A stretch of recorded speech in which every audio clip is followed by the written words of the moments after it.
Ça va? Ouais, Qu'est-ce que tu es en train de nous fabriquer? une voiture. Ok, t'es dans la merde toi. Hein. Eh bah, elle est pas belle ma voiture? Oui, si tu veux. Hein. Moi, c'est pas une voiture ça. C'est. Bon. Bon, tu tournes bien, tu peux aller me chercher le marteau s'il te plaît? Ok. Regarde! Ce marteau il est maudit. J'arrive pas à l'attraper. C'est un marteau comme tous les autres, il suffit juste de faire ça. Oh mon dieu. C'est quoi ce bordel? Haha, vous êtes des gros nuls. Ça existait d'une illusion d'optique. Tu vas voir si on est une bande de nuls, toi. Comment t'as fait? Comment t'as fait pour l'attraper? Je sais pas. On y va! Aïe, mais ça fait mal!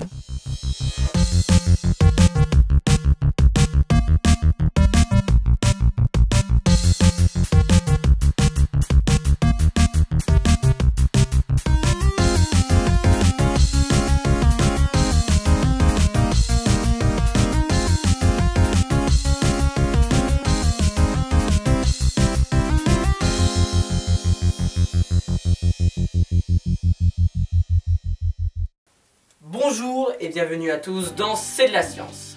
Aujourd'hui, comme vous l'avez sûrement deviné, nous allons parler de ces illusions d'optique. Comment font-elles pour nous tromper?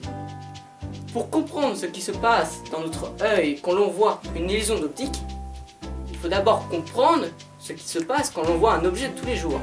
Pour cela, nous allons représenter la vision à l'aide d'une caméra et d'une télé. Nous avons ici vaguement représenté la vision humaine à l'aide d'une caméra et d'un téléviseur. Lorsqu'on place un objet, par exemple celui-ci, devant la caméra, celui-ci est détecté par la caméra. La caméra va ensuite transformer cet objet sous forme de signaux électriques.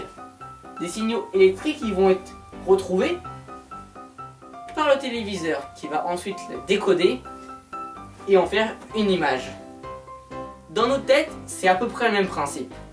Notre œil voit une information, il la code et l'envoie au cerveau qui la décode. Nous pouvons ensuite l'analyser. Ce qu'on appelle illusion d'optique, c'est quand il y a des erreurs dans ce codage. On peut voir quelque chose qui n'est pas forcément réel. Pour cela, on passe à la suite. Les illusions d'optique sont donc ces erreurs d'interprétation, mais peuvent aussi être dues au fait que le cerveau cherche une logique même là où il n'y en a pas.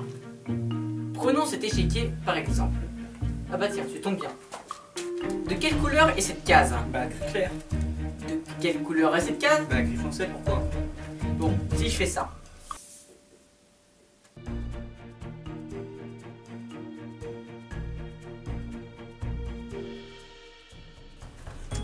Bah, elle est devenue gris clair. Elle est bien gris clair et là, Gris foncé.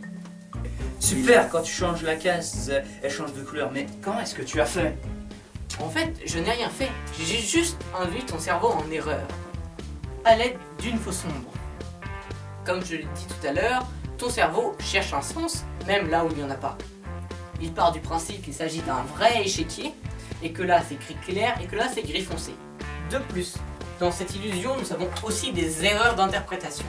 Par exemple, si je vous montre ce rectangle gris uniforme et qu'on le superpose à celui-ci qui est de plus en plus foncé, on se rend bien compte que la partie haute de ce petit rectangle est plus claire.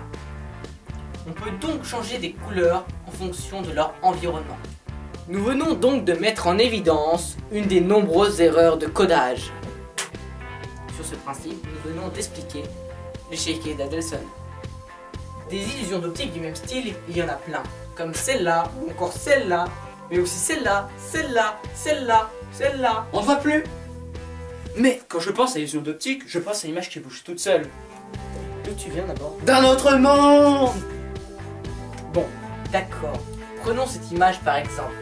Je vous garantis qu'elle ne bouge pas. Et pourtant, on distingue nettement un mouvement circulaire. Cela est dû à une mauvaise interprétation des éléments situés autour de la zone observée. Car l'œil a du mal à encoder cette image compliquée.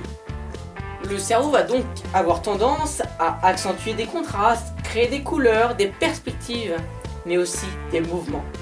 Dans ce cas, le cerveau a créé un mouvement de rotation alors qu'il n'y en avait pas. Et les trompe-l'œil sont-ils des illusions d'optique?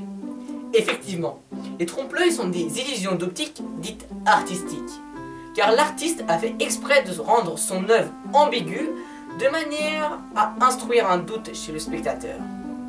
Prenons l'exemple de cet éléphant, qui paraît tout à fait normal, mais si je te demande de compter le nombre de pattes, Mais il en a 5. il y en a 4 ou 5 en fonction du point de vue. Si l'on regarde la partie haute, il y en a 4 et 5 si on regarde la partie basse. Mais tout à l'heure, comment est-ce que tu as fait? Tout à l'heure, j'ai vraiment posé le marteau sur établi. Je l'ai ensuite pris en photo. Une fois la photo prise, j'ai remplacé l'appareil par une lumière. Prise les mesures de son ombre. J'ai ensuite entré toutes les mesures dans un logiciel. Une fois que cela était terminé, je l'ai imprimé. Il ne restait plus qu'à découper et à placer au bon endroit, au bon angle, l'image. Et voilà. J'espère que cette vidéo vous a plu. Si c'est le cas, vous pouvez vous abonner, laisser un j'aime et nous suivre sur les réseaux sociaux Facebook. Vous pouvez aussi aller voir nos autres vidéos, c'est de la science. Et puis n'oubliez pas, c'est de la science. Oui, filme, regarde. Oh mon Dieu, ils sont partout. Bon allez. Moi, je dois dire quoi? Ouais. Le drone à la française. Exactement.